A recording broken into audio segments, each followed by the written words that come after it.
Hi guys, this is 15th video of this course and I hope you all are doing good. इस video में जो बचा हुआ part था futures contract से रिलेटेड, जो अपन ने पिछली वीडियो में देखा था, वो कंप्लीट करने की कोशिश करेंगे। सो फ्यूचर कॉन्ट्रैक्ट्स क्यों यूज करते हैं ट्रेडर्स मार्केट में, पहले तो वो समझते हैं। देखिए, फ्यूचर्स कॉन्ट्रैक्ट क्यों यूज़ करते हैं? फ्यूचर्स कॉन्ट्रैक्ट इसलिए यूज़ करते हैं क्योंकि उनको जो है लेवरेज का एक प्लस पॉइंट मिलता है।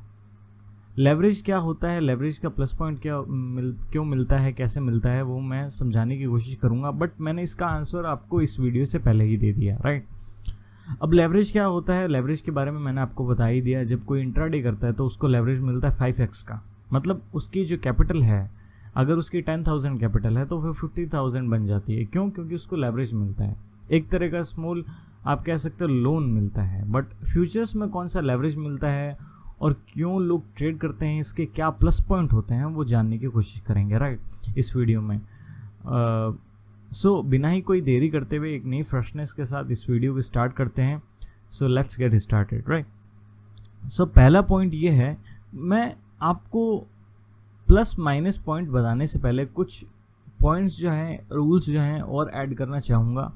और किस में ऐड करना चाहेंगे? जो पिछला अपन ने एग्जांपल लिया था, जिस टाइम आप फार्मर थे और मैं डीलर था, वही एग्जांपल आगे कंटिन्यू करते हैं कि जैसे जब फ्यूचर का कॉन्ट्रैक्ट होता है तो प्रेजेंट प्राइस पे किया जाता है। अपन दोनों ने क्या किया था, आप प्रेजेंट प्राइस पे कॉन्ट्रैक्ट किया था। राइस, मान लीजिए आप फार्मर हो, अपने फार्म में राइस जो है, राइस की जो क्रॉप है वो लगाते हो। आफ्टर 4 मंथ्स वो राइस की क्रॉप की डिलीवरी आपको मुझे देनी पड़ेगी। बट किस रेट में देनी पड़ेगी? अभी वाली रेट में। अभी वाली रेट क्या चल रही है? अपन ने एग्जाम्पल में कौन सी रेट ली थी? 100 रुपीज़ पर केजी ली थी। तो 100 रुपीज़ पर केजी आपको देनी पड़ेगी। वो क्या है? कॉन्ट्रैक्ट की रेट है, प्रेजेंट रेट है, प्रेजेंट प्राइस पे आपको देनी पड़ेगी। अब वो प्राइस ऊपर जाती है, नीचे जाती है, वो एक अलग फैक्टर है और अपने आप में अलग मैटर है कि किसको प्रॉफिट होता है, राइट। बट प्राइस कब डिसाइड हो जाती है फ्यूचर कॉन्ट्रैक्ट की? जब कॉन्ट्रैक्ट हो रहा होता है। जब मैंने आपको मार्जिन अमाउंट दिया, जब मैंने कॉन्ट्रैक्ट किया आपसे, कॉन्ट्रैक्ट परचेज किया, आपने कॉन्ट्रैक्ट सेल किया, मतलब किसी परचेज किया, सेल किया का मतलब किसी पेपर्स पे आपने साइन किए होंगे, किसी पेपर्स में मैंने साइन किए होंगे और वो पेपर्स मैंने रख लिए होंगे। और एज एन प्रूफ मैं किसी को भी लीगल अथॉरिटी को बता सकता हूँ कि इस क्रॉप पे जो राइट है वो मेरा है, और आप एज अ फार्मर उसको कहीं और सेल आउट नहीं कर सकते। हाँ, वो अभी तक रेडी नहीं हुई है, पर 4 महीने बाद जब भी उसकी कटिंग होगी तो उसको आपको डिलीवरी देनी पड़ेगी, राइट। प्राइस जो है डिसाइड क्या होती है?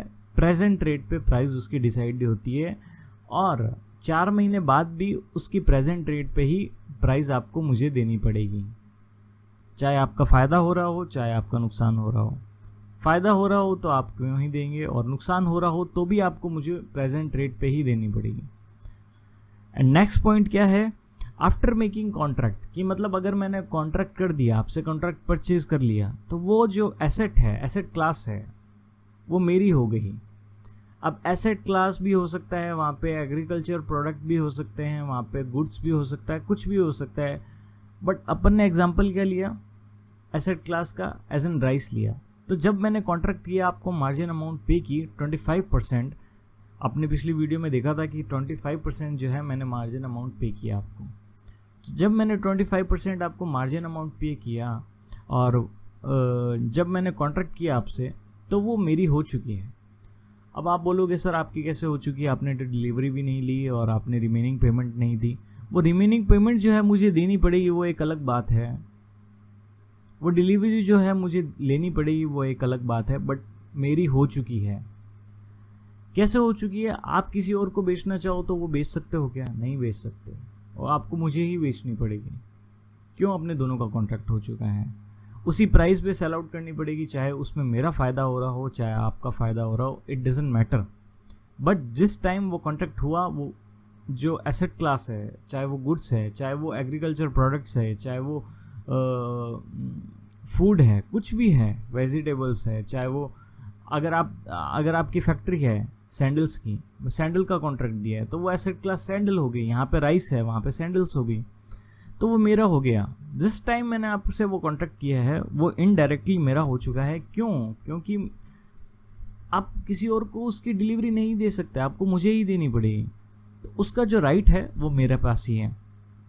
राइट मेरे पास कैसे है? आपने कॉन्ट्रैक्ट किया है, वो पेपर्स मेरे पास है, वो लीगल पेपर्स मेरे पास है, उसका राइट। अपने देखते हैं, मान लीजिए आपकी एक ज़मीन है, मान लीजिए लैंड है, आप उसके ऑनर हो, मान लीजिए आप एक बिल्डिंग के ओनर हो, तो आप एज एन ओनर कैसे कहलवाओगे? क्या आपके पास उस बिल्डिंग की कीज़ है, चाबी के ताले हैं, उस वजह से आप ओनर हो? नहीं, आपके पास उसके लीगल पेपर्स हैं, आप इसलिए ओनर हो। वैसे ही अपने दोनों का बीच में जो कॉन्ट्रैक्ट हुआ है उसके मेरे पास लीगल पेपर्स हैं, मैंने आपको मार्जिन अमाउंट दे दिया है, तो मैं अब उसका ओनर हूँ। डिलीवरी मुझे 4 महीने बाद मिलेगी, वो एक अलग बात है, बट मैं ओनर बन चुका हूँ, राइट। अब थर्ड पॉइंट ये आता है कि जो कॉन्ट्रैक्ट होता है वो उसकी खुद की कोई प्राइस नहीं होती। जैसे मान लीजिए लैंड का मैंने आपको एक एग्जांपल दिया था, अभी लैंड का क्या एक एग्जांपल दिया था कि लैंड की क्या खुद की एक प्राइस, लैंड की खुद की प्राइस होती है? बिल्कुल होती है। लैंड के पेपर्स की प्राइस होती है? बिल्कुल होती है। मान लीजिए आपके पास, आप एक बिल्डिंग के ओनर हो, लैंड को छोड़ दीजिए एक बार, आप एक बिल्डिंग के ओनर हो, ठीक है, और आपके जो बिल्डिंग के जो पेपर्स हैं आप उसके ओनर होगे, और उसका आपके पास प्रूफ भी तो होगा। प्रूफ कैसे होगा? आपके पास गवर्नमेंट अप्रूव्ड और जो बाय यूआईटी और गवर्नमेंट अप्रूव्ड पेपर्स होंगे कि हाँ जी XYZ करके जो भी है इस बिल्डिंग के ओनर हैं, राइट। तो उस पेपर्स की वैल्यू कितनी है? जितनी उस बिल्डिंग की वैल्यू है। मान लीजिए आपकी बिल्डिंग की वैल्यू है, ओवरऑल जो वैल्यू है वो 10 करोड़ है, उस पेपर्स की वैल्यू कितनी होगी? 10 करोड़ होगी, क्योंकि उस बिल्डिंग की वैल्यूएशन वो पेपर्स लेके चल रहे हैं अपने आप में, राइट।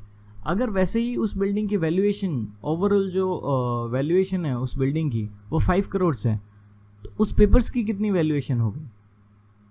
5 करोड़ होगी। क्यों? क्योंकि वो जो पेपर्स हैं अपने आप में उस बिल्डिंग के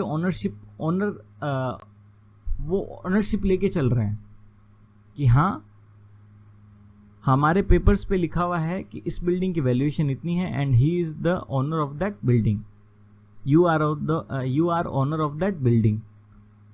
उस पेपर्स की वैल्यूएशन कितनी हो गई? जितनी उस बिल्डिंग की वैल्यूएशन है।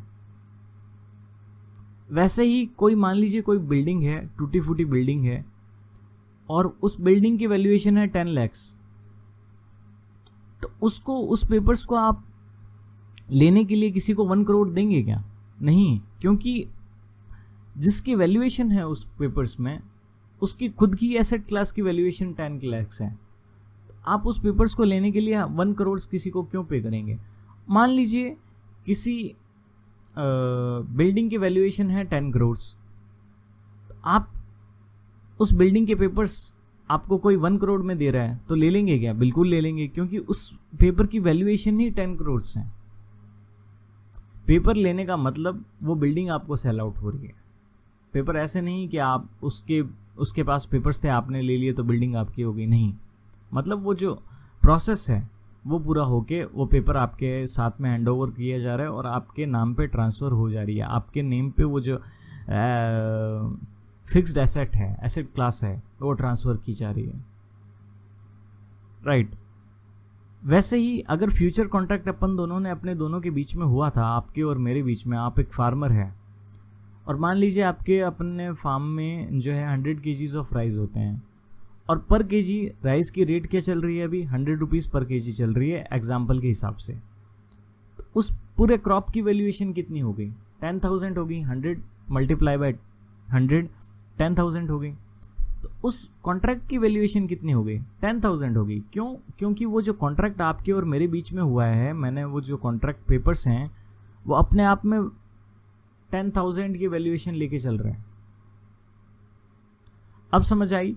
पेपर्स की कभी खुद की वैल्यूएशन नहीं होती। क्यों? क्योंकि अगर वाइट ब्लैंक पेपर है, वो किसी से अप्रूव्ड नहीं है, किसी के द्वारा साइन नहीं है, तो उसकी कुछ भी वैल्यूएशन नहीं होगी। हो सकता है रिसाइकल बिन वाला जो रिसाइकल करते हैं पेपर्स, वो उसको 10 रुपीज़ पर केजी पे ले ले। हो सकता है रद्दी वाला 10 रुपये पर केजी, 10 रुपये के भाव से ले ले, उसको पर किलो के भाव से ले ले, बट उससे ज़्यादा उसकी कुछ वैल्यूएशन नहीं है। हाँ, अगर वही पेपर्स किसी ज़मीन के, किसी लैंड के, किसी बिल्डिंग के हैं, किसी ओनरशिप के हैं, तो उसकी वैल्यूएशन बढ़ जाती है। क्यों? क्योंकि उसकी जो पेपर्स की वैल्यूएशन है वो किसी एसेट क्लास से डिराइव हो रही है। वैसे ही अगर अपने फ्यूचर कॉन्ट्रैक्ट कर रहे हैं तो फ्यूचर कॉन्ट्रैक्ट के पेपर्स की कुछ वैल्यूएशन नहीं है, बट वो डिराइव किससे हो रही है? वो उस एसेट क्लास से हो रही है। एसेट क्लास की ओवरऑल वैल्यूएशन कितनी है? यहाँ पे एसेट क्लास की जो अपन ने एग्जांपल लिया था, एसेट क्लास की वैल्यूएशन 10,000 निकली। कैसे? आपके फार्म में 100 kgs ऑफ राइस निकलते हैं और पर केजी जो राइस का रेट है वो 100 रुपीज़ है, तो 100 मल्टीप्लाई बाय 100 10,000 रुपीज़ जो है उस कॉन्ट्रैक्ट की वैल्यूएशन निकल गई। वैसे ही इसी जगह आपके 100 kg के जगह जो है उसके रिप्लेस में 1000 kgs ऑफ राइस निकलते हैं, ग्रो होते हैं, तो उस पेपर्स की कितनी वैल्यूएशन हो जाती? 1 लाख हो जाती। 1000 मल्टीप्लाई बाय 100 1 लाख हो जाती। अगर 10,000 निकलते, 10,000 ग्रो होते, कटिंग होती उस राइस की 10,000 kgs, तो उसकी वही उसी कॉन्ट्रैक्ट की जो वैल्यूएशन है 10 lakhs हो जाती। तो पेपर्स की कभी भी वैल्यूएशन नहीं होती, वो अपनी वैल्यूएशन कहीं और से ड्राइव करता है। कॉन्ट्रैक्ट्स की, फीचर्स की कभी भी वैल्यूएशन नहीं होती, वो कहीं से और से ड्राइव करता है। ये थर्ड पॉइंट याद कर लीजिए।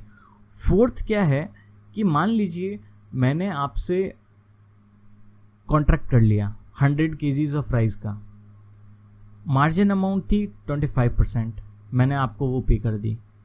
अब उसकी वैल्यूएशन कितनी है पेपर्स की? 10,000 है, बट मैंने पे कितना किया है आपको? मार्जिन अमाउंट 25%, 10,000 का 2500 रुपये, 2500 पे किया है। बट मैंने आपको 2500 दे के कितने वैल्यूएशंस के पेपर्स ले लिए? 10,000 रुपीज़ के वैल्यूएशंस के पेपर ले लिए। हाँ, उसकी डिलीवरी नहीं दी है मैंने आपको, सॉरी आपने मुझे, वो आप 4 महीने बाद आफ्टर 4 months दोगे, बट वैल्यूएशन कितनी है उस पेपर्स की? 10,000 है। क्यों? क्योंकि उसमें ये दे रखा है कि इसकी डिलीवरी आफ्टर 10 months वो मुझे मिलेगी। अब मान लीजिए मैंने कॉन्ट्रैक्ट किया और मैंने आपको मार्जिन अमाउंट दे दिया, उस राइसेस की जो रेट है, प्राइस है, वो बढ़ के चली जाती है, इंक्रीज होके चली जाती है 110 तक। तो मार्जिन अमाउंट तो 25% पे दिया है, तो प्रॉफिट भी क्या 25% पे होगा? नहीं, वो ऑल ओवर क्रॉप्स पे होगा, वो ऑल ओवर क्रॉप पे होगा। कैसे? मार्जिन अमाउंट मैंने 2500 दिया है, बट क्रॉप 25% ही मैंने थोड़ी ओन की है, वो तो 100% मेरी है, वो तो 100% मेरी है, क्योंकि मैंने डिलीवरी अमाउंट नहीं दिया है, वो एक अलग बात है, बट मैंने कॉन्ट्रैक्ट तो किया है ना, मैंने कॉन्ट्रैक्ट तो किया है। वो डिलीवरी तो मुझे आफ्टर 4 months वो डिलीवरी तो मेरे पास ही होगी उस क्रॉप की। उसी दौरान जब डिलीवरी होने से पहले उसका और प्राइस बढ़ जाता है, 120 चले जाता है, अनरियलाइज प्रॉफिट होता है, इसको अनरियलाइज प्रॉफिट भी कह सकते हैं। तो ये जो प्रॉफिट है ये कितना हो जाता है? 12,000 हो जाता है, राइट। 110 पहुंच जाता तो 11,000 हो जाता। अब ये जो क्रॉप है इसकी प्राइस जो है 120 चलेगी, तो 12,000 प्रॉफिट होने लग गया, मेरे को दिखाने लग गया मेरे P&L में। बट मैंने आपको अमाउंट कितना दी है? मार्जिन अमाउंट ही दिया है, बट क्रॉप की ओनरशिप मैंने कितनी ले ली? सारी ओनरशिप ले ली। कैसे ले ली? क्योंकि उस कॉन्ट्रैक्ट में है कि I am the owner of that contract of that crop. वो क्रॉप की डिलीवरी 4 महीने बाद होगी, बट मैं उसका ओनर हूँ। So I hope you got that point. सो आपको कॉन्ट्रैक्ट्स के कैसे जो है इंफॉर्मेशन निकालने हैं स्टॉक्स की, वो अपने देखते हैं। फॉर इस वीडियो की कंक्लूजन पे पहुंचते हैं, राइट। सो पहले आप गूगल अकाउंट ओपन कर लीजिए अपना, एंड 2 साइडेड में फटाफट ओपन कर लेता हूँ। एंड देखिए, हर कोई, पहली बात तो जो स्टॉक है वो अपने F&O में ट्रेड नहीं होता। F&O मतलब आप बोल रहे हैं कि अभी तो आप सर फ्यूचर्स की बात कर रहे हो, अब ऑप्शंस भी आपने जोड़ दिया। F&O मतलब अगर वो फ्यूचर्स में ट्रेड हो रहा है तो वो ऑप्शंस में भी ट्रेड होगा। ऐसे नहीं है कि कोई स्टॉक फ्यूचर्स में ट्रेड हो रहा है एंड ऑप्शंस में ट्रेड नहीं हो रहा है, नहीं। अगर वो फ्यूचर्स में हो रहा है तो ऑप्शंस में भी होगा, अगर ऑप्शंस में हो रहा है तो वो फ्यूचर्स में होगा। कुल मिला के बात यह है कि दोनों में एक साथ होगा, ऐसा नहीं है कि किसी में एक में हो रहा है किसी दूसरे में नहीं होगा। सो राइट, अगर कोई स्टॉक, अपने को इस लिस्ट निकालनी है कि कौन कौन से स्टॉक जो हैं फ्यूचर्स में ट्रेड होते हैं, तो यू कैन टाइप और सर्च इट लाइक स्टॉक्स।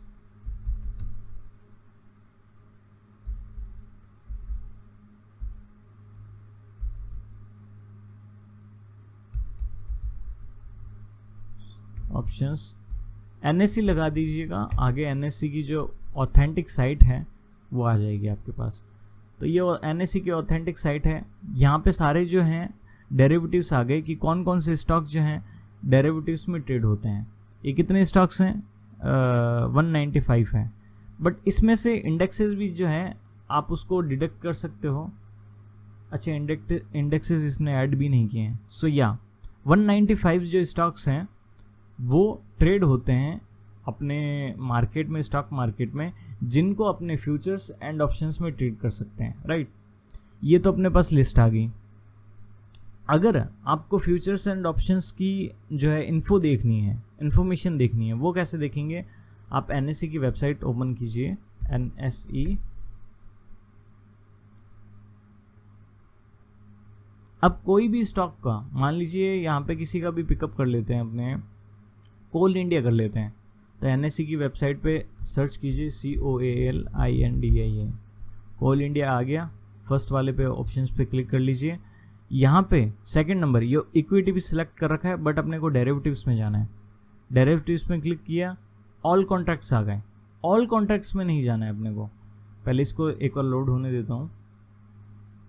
हाँ, ऑल कॉन्ट्रैक्ट्स में नहीं जाना है, इस पर अपने क्लिक करेंगे एंड अपने को स्टॉक फ्यूचर्स पे करना है। स्टॉक ऑप्शंस में अपने को, मैंने आपको अभी तक बताया नहीं है तो इसको सिलेक्ट नहीं करना है। एक बार इस फ्यूचर्स पे क्लिक कर दीजिए, तो यहाँ पे अपने पास 3 फ्यूचर्स के कॉन्ट्रैक्ट आ गए। एक की एक्सपायरी है 25 अगस्त, एक की एक्सपायरी है 29 सितंबर, एक की एक्सपायरी है 27 अक्टूबर, राइट। सो आप अलग अलग डेट्स का प्रिडिक्शन निकाल सकते हैं, right. And back on the topic, ये सब जो है अपन ने देख लिया अभी तक। तो जो कॉन्ट्रैक्ट है एक लेवरेज की तरह कैसे यूज होता है वो अपने देखने की कोशिश करते हैं। जब आप अपने डीमेट अकाउंट से कोई कॉन्ट्रैक्ट बाय करते हैं, मान लीजिए किसी स्टॉक का कॉन्ट्रैक्ट आपने बाय किया डीमेट अकाउंट से, राइट, परचेज कर लिया। अब परचेज करने के बाद आपने मार्जिन अमाउंट पे की, वो कितनी है? 25% के आसपास रहती है, मिनिमम 25% तो रहती है। मार्जिन अमाउंट दिया, डिलीवरी अमाउंट जब अपने को डिलीवरी देना होगा तो अपने उसकी डिलीवरी अमाउंट देखेंगे। कॉन्ट्रैक्ट्स की डिलीवरी अमाउंट आप देख सकते हो कि एक्सपायर जब होगा तब आपको डिलीवरी अमाउंट देनी पड़ेगी। जैसे अगर आपने इस कॉन्ट्रैक्ट को परचेज किया है 20 जो सबसे लेटेस्ट है, इसकी एक्सपायरी डेट है 25 अगस्त, उसके बाद वाली की एक्सपायरी डेट है 29 सितंबर, उसके बाद वाली की जो डिलीवरी डेट है 27 अक्टूबर, राइट। तो लोग जो है मार्जिन के हिसाब से, लेवरेज के हिसाब से कैसे यूज़ करते हैं। मान लीजिए मैंने कोई कॉन्ट्रैक्ट परचेज किया, उसके खिलाफ मैंने, उसके अगेंस्ट में मैंने उसको मार्जिन अमाउंट दिया। मार्जिन अमाउंट कितना दिया? 25%, बट मैंने स्टेक कितना ले लिया? 100% का ले लिया है। हाँ, वो स्टॉक्स की डिलीवरी नहीं हुई है। मैंने अभी आपको पॉइंट्स में बताया था कि कॉन्ट्रैक्ट जब साइन हुआ है तो वो जो जितनी भी एसेट क्लास है वो 100% मेरी हो चुकी है, डिलीवरी नहीं हुई है, वो एक अलग बात है। बट उस कॉन्ट्रैक्ट में तो यही बात है ना कि ये जो है मैं इसको ऑन करता हूँ एंड आफ्टर 4 मंथ्स जब भी उसकी एक्सपायरी है तब वो मेरे पास आएगी। अब वहाँ पे अपन ने फार्मिंग का एग्जांपल लिया था तो वहाँ पे 4 मंथ्स का मैंने एग्जांपल ले लिया। स्टॉक मार्केट में 3 एक्सपायरीज के जो है कॉन्ट्रैक्ट्स होते हैं। एक होते हैं आफ्टर 1 मंथ, एक होता है आफ्टर 2 मंथ, एक होता है आफ्टर 3 मंथ्स। तो ये 1 मंथ जो वाला लेटेस्ट वाला है ये एक्सपायर होगा 25 अगस्त को, उसके बाद वाला एक्सपायर होगा 29 सितंबर को, उसके बाद वाला एक्सपायर होगा 27 अक्टूबर को। सो आई होप आपको पता चल गया इतना। फिर मैंने उसको मार्जिन दिया। मान लीजिए किसी से मैंने कॉन्ट्रैक्ट परचेज किया। अब ये कॉन्ट्रैक्ट परचेज करना, ये सब साइन करना, ये सब ऐसा नहीं होता डिजिटल वर्ल्ड में, राइट। आपको सर्च करना है, कोई भी मान लीजिए रिलायंस के कॉन्ट्रैक्ट परचेज करना है या फिर कोल इंडिया का ही परचेज करना है मान लीजिए, तो कोल इंडिया लिखा आपने, राइट इट डाउन किया, वहाँ पे आपको ऑप्शंस आ जाएंगे, आपको फ्यूचर्स सेलेक्ट करना है, फ्यूचर्स सेलेक्ट करके आपने परचेज कर दिया, मार्जिन अमाउंट दे दिया आपने। मार्जिन अमाउंट देने के बाद आप कितने स्टेक का ओनरशिप ले रहे हैं, 100%, बट मार्जिन अमाउंट कितना दिया है आपने, 25% दिया है।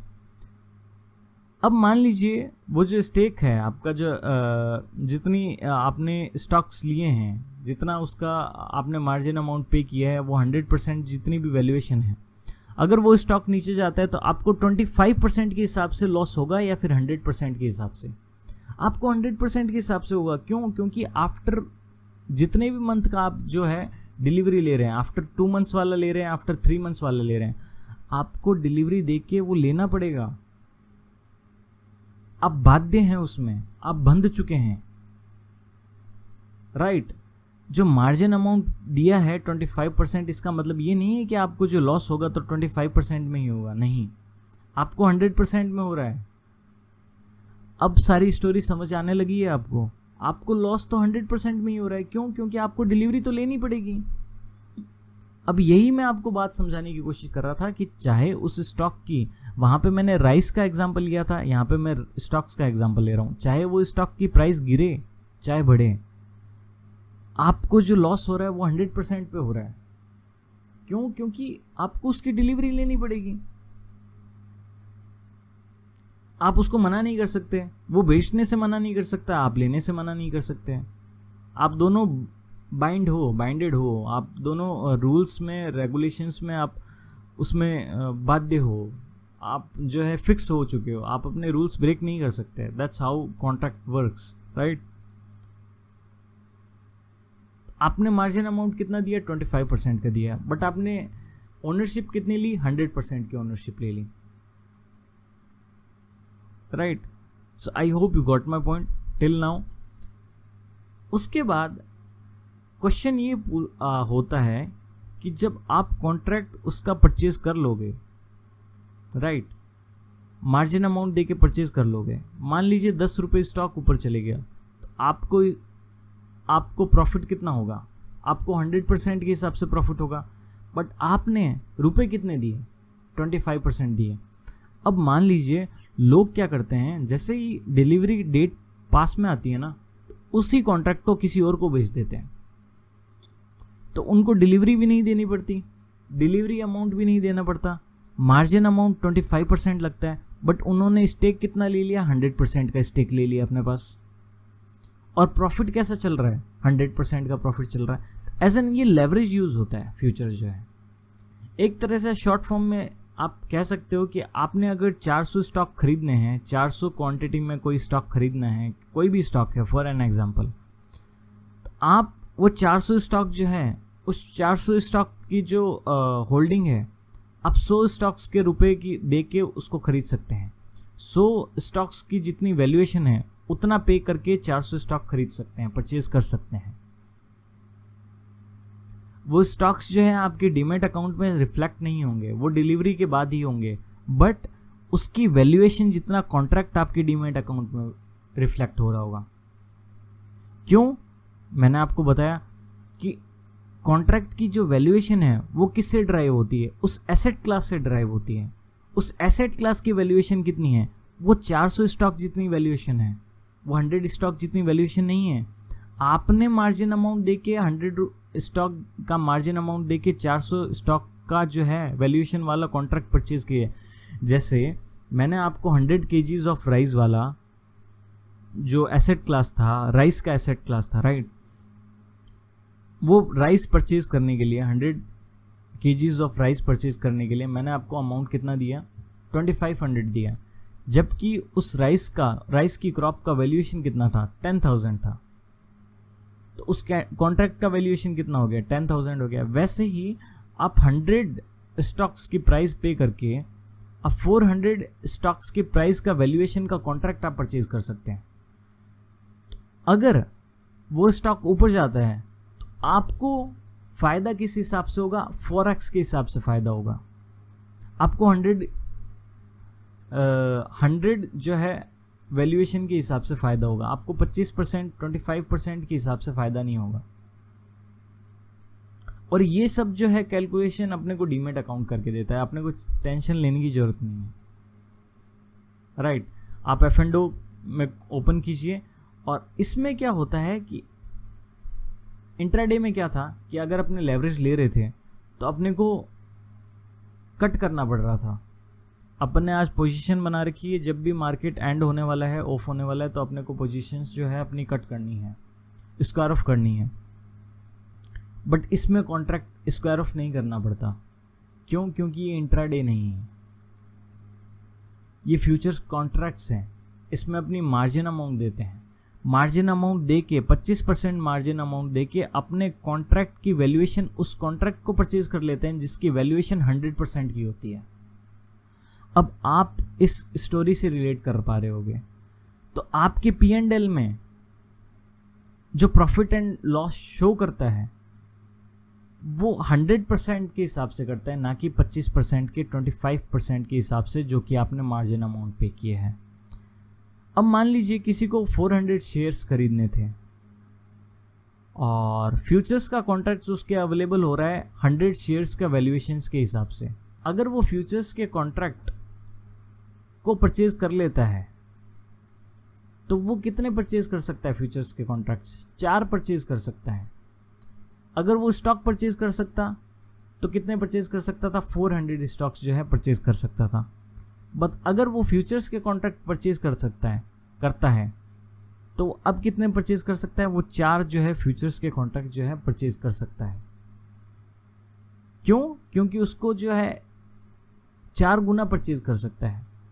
क्यों? क्योंकि उसका जो मार्जिन अमाउंट है 25% ही है। जहां पे वो 400 जो स्टॉक्स की वैल्यूएशन ले सकता था एक अमाउंट ऑफ मनी में, वहीं पे वो उसी सेम अमाउंट से मार्जिन अमाउंट यूज करके, फ्यूचर्स कॉन्ट्रैक्ट यूज करके 400 into 4 की इतनी की वैल्यूएशंस के कॉन्ट्रैक्ट रख सकता है। जहां पे उसको 10 रुपए का फायदा हो रहा था वहीं पे अब उसको 40 रुपीज का फायदा होगा। जहां पे उसको 10 रुपए का लॉस हो रहा था वहीं पे आपको उसको 40 रुपीज का लॉस होगा। क्यों? क्योंकि वो मार्जिन का जो है हेल्प ले रहा है, मार्जिन की सहायता ले रहा है, मार्जिन का हेल्प ले रहा है। इसी को फ्यूचर कॉन्ट्रैक्ट कहते हैं। अगर समझ नहीं आया तो इस वीडियो को रिपीट करके वापस देखिए, एक बार देखिए, 5 बार देखिए, 10 बार देखिए, समझ आ जाएगा। फ्यूचर्स कॉन्ट्रैक्ट कुछ भी नहीं, एक कॉन्ट्रैक्ट है जहां पे आप बंच में स्टॉक्स परचेज करते हो। 400 हो सकता है, 500 हो सकता है, 600 हो सकता है, कितना भी हो सकता है, राइट। बंच में जो है स्टॉक परचेज करते हो और उसके 25% अमाउंट देके। अगर आपको 100 स्टॉक्स परचेज करने हैं तो आप 25 स्टॉक्स की अमाउंट पे कीजिए। आपने 100 स्टॉक्स की वैल्यूएशन का कॉन्ट्रैक्ट अपने जो है डीमेट अकाउंट में रख लिया। अब आपको जो है प्रॉफिट एंड लॉस जो है 25 स्टॉक्स के हिसाब से नहीं होगा, आपको जो प्रॉफिट एंड लॉस होगा वो 100 स्टॉक्स के हिसाब से होगा। अब मान लीजिए आप बोलोगे कि सर डिलीवरी का टाइम आ गया, तो हमने तो मार्जिन अमाउंट देके वो फ्यूचर कॉन्ट्रैक्ट परचेज कर लिया, डिलीवरी का टाइम आने से पहले ही उसको किसी और को बेच दो। ऐसे बेच सकते हैं क्या? बिल्कुल बेच सकते हैं। उसको सेल आउट कर सकते हैं, मार्केट ऑर्डर लगा के सेल आउट कर सकते हैं। मार्केट ऑर्डर और कैसे लगाते हैं वो एक अलग बात है, बट अपने किसी और को बेच सकते हैं। अब जिसको बेचा है वो जाने, उसका काम जाने, वो डिलीवरी अमाउंट पे करेगा। बट अपने को प्रॉफिट कितना हो गया? अपने को प्रॉफिट जो हुआ है 4x हुआ है। क्यों? क्योंकि अपन ने मार्जिन अमाउंट कितना पे किया? 25% की पे किया। एंड अपन ने ओनरशिप कितनी ली? 100% की ओनरशिप ली। So I hope you got my point. ऐसे ही फ्यूचर्स का खेल होता है। ये फ्यूचर्स जो है लेवरेज के लिए यूज होता है। So I hope you got my point. ये वीडियो नहीं समझ आई है तो वापस देखिए, वापस देखिए, वापस देखिए। फ्यूचर्स की स्टोरीज इतनी ही हैं और मैं मिलता हूँ आपको अगली वीडियो में एक नई टॉपिक के साथ। तब तक के लिए टाटा, बाय बाय।